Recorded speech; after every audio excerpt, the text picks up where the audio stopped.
이 책 속에서 감명 깊었던 구절 몇 구절을 소개하려고 합니다. 이 책은 총 3파트로 구성이 되어 있는데요. 첫 번째 파트, 고향, 홈타운, 10년부터 33년도까지의 이야기가 펼쳐져 있고요.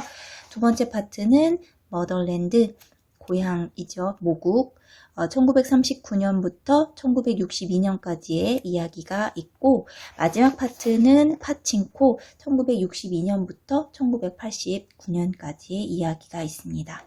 제가 이 책을 2018년도쯤에 읽었는데, 읽고 나서는 한참 잊고 있다가 이번 영상을 만들면서 다시 펴봤어요. 그랬더니 제가 읽으면서 이 책이 워낙 방대하다 보니까 이런 식으로 간단하게 줄거리를 요약했던 부분이 있더라고요. 그래서 이 덕분에 조금 영상 만들기가 조금 쉽기는 했습니다. 기록은 역시 중요합니다, 여러분. 27쪽에 있는 이 부분입니다. 제가 좀 읽어드릴게요. For a woman, the man you marry will determine the quality of your life completely. A good man is a decent life, and a bad man is cursed life. But no matter what, always expecting suffering. Just keep working hard. No one will take care of a poor woman, just ourselves. 여자의 삶이 남자에 의해 좌우되던 그 시기에 그 일을 어떤 아주머니께서 우리 손자에게 하고 있는 이야기인데요. 무엇보다 제가 이 문장이 가슴 아팠던 부분은 그게 무슨 상관이 있어. 어쨌든 여자들은 고생하는데 누가 가난한 여자를 신경 써줘 라는 부분에서 그 당시 어머님들, 여자들의 고통을 느낄 수 있는 대목이었습니다.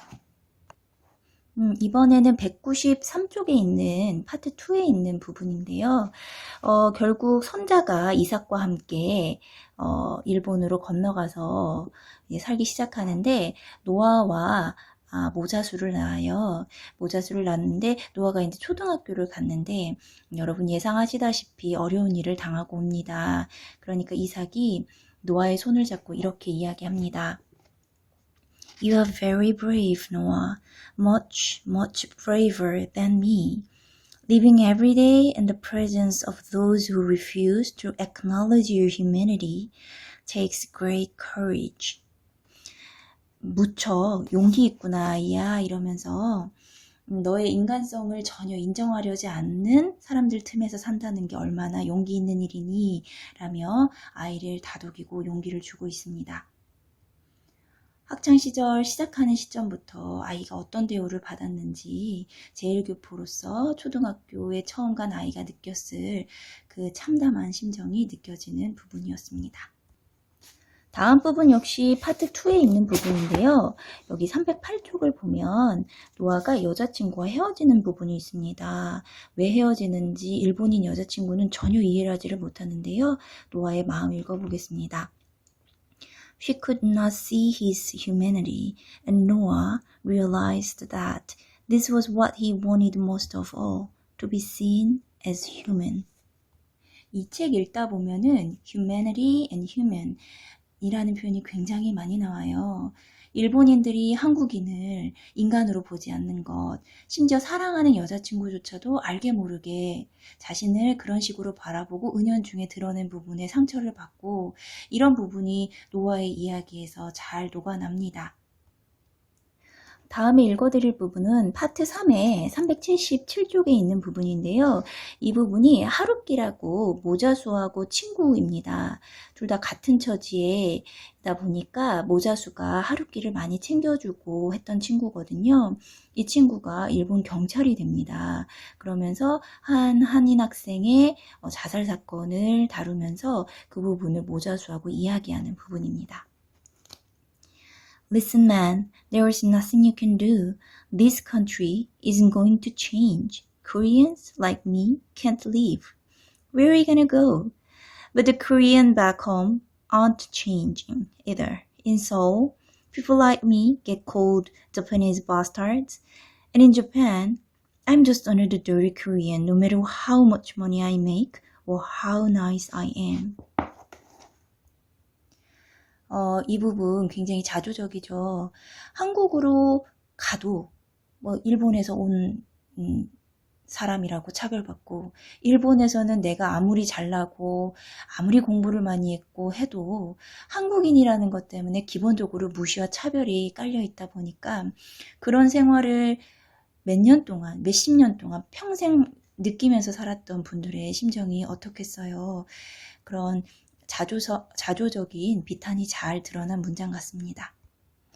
마지막으로 읽어드릴 부분은 414쪽에 나온 그 선자의 이야기로 마무리를 하려고 합니다. All her life, 선자 had heard this sentiment from other women that they must suffer, suffer as a girl, suffer as a wife, suffer as a mother, die suffering. 고생. The word made us sick. What else was there besides death? She had suffered to create a better life for Noah, and yet it was not enough. Should she have taught her son to suffer the humiliation that she drunk like water? In the end, he had refused to suffer the conditions of his birth. Did mothers fail by not telling their sons that suffering would come? 이 책에 나온 여자들의 삶 상당히 힘들고 고단합니다. 선자는 어찌 보면 첫 단추부터 잘못했다고 볼 수가 있는데 그 결과가 아들에게까지 연결이 됩니다. 그럼에도 그 시절 어려움을 이겨내고 살았음에도 선자의 자조적인 한탄을 들어보면 그래 고생했는데 아들한테 좀 더 좋은 인생을 물려주려고 이 고생하면서 여기까지 왔는데 내가 매일을 물처럼 마시는 그런 치욕을 견디는 걸 아들한테 가르쳤어야 했나? 아들의 출생 비밀을 말하지 않은 것은 정말 잘못된 것인가? 아들이 어떤 고난과 치욕을 겪을지 말하지 않은 것, 그거 모두 나의 잘못인가? 엄마로서 그렇게 고생하고 여기까지 왔지만 결국에는 후회와 한탄만 남는 선자의 고단한 삶이 엿보이는 대목이었습니다.